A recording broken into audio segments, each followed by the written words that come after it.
The Duchess of Sussex expressed her concerns about unconscious bias in the royal family in a letter to the King, the Telegraph can reveal.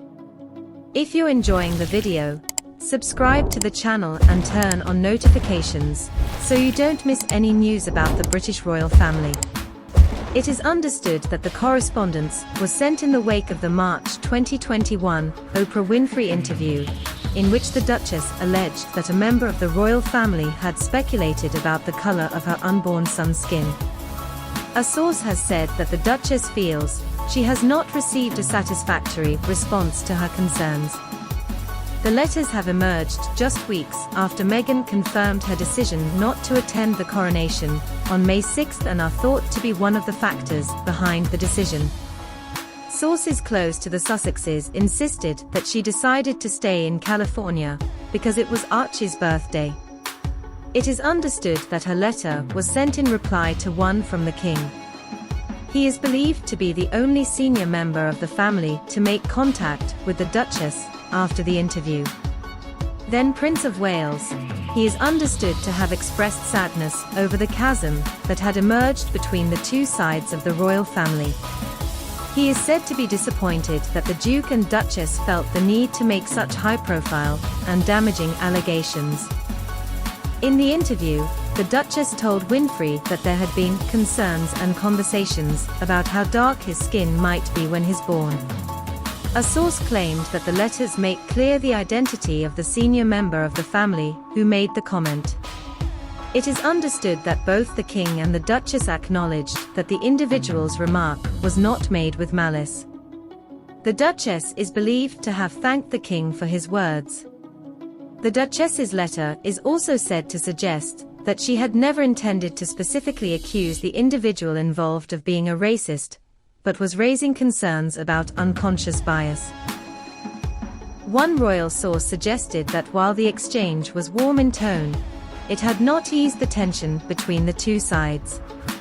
The Duchess is understood to feel that concerns she has raised, which crucially include the way in which bullying complaints against her were handled and the allegation that neglect by the institution led her to feel suicidal, have still not been resolved. It was confirmed earlier this month that the Duke would attend the King's coronation on May 6 alone, as the Duchess had opted to remain at home in California with their children. The desire to put her own family first by staying with Prince Archie on his 4th birthday, which falls on the same day, was said to have been the deciding factor. However, she may also have wanted to protect herself by sidestepping the inevitable criticism and attention that her appearance would have provoked.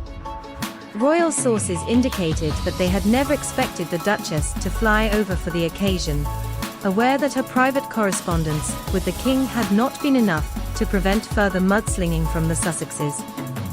The continued souring of relations within the royal family has seen the Sussexes star in a 6-part Netflix docu-series and the publication of the Duke's memoir, Spare, in which he squarely took aim at his family.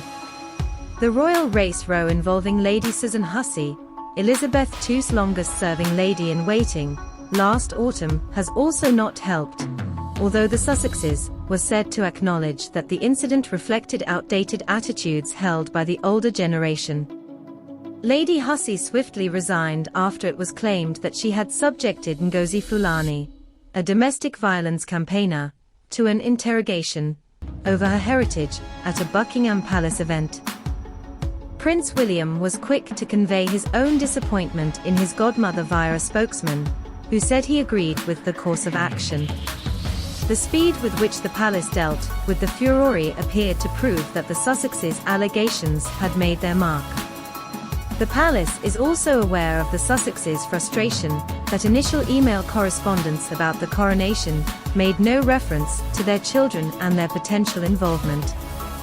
The omission only fueled their feeling that their family plays second fiddle to the Waleses. Following the late Queen's death, the Duke and Duchess confirmed that they would like their children, Archie, 3, and Lilibet, 1, to use the Prince and Princess titles they had automatically inherited. But the palace's delay in recognizing the children's elevated status caused frustration, not least as the Prince and Princess of Wales's titles and those of their children, was swiftly changed upon the late Queen's death.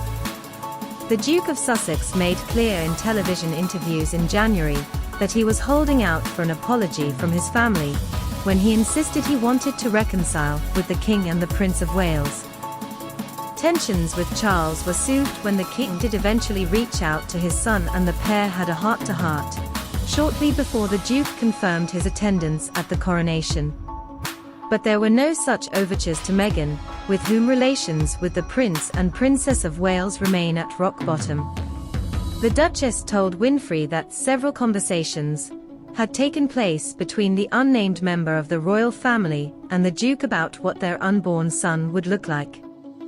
She told the US broadcaster it was safe to assume there were concerns about his skin tone.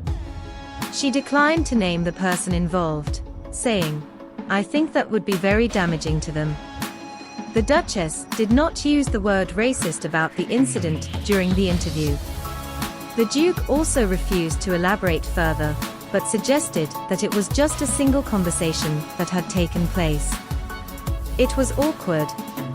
I was a bit shocked," he said.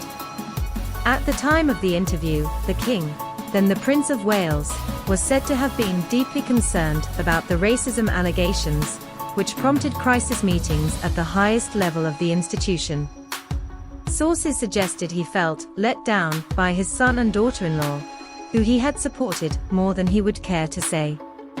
In January, the Duke attempted to row back from the damaging allegations made in their interview with Winfrey, insisting that he did not believe the royal family was racist, and that he had never suggested they were.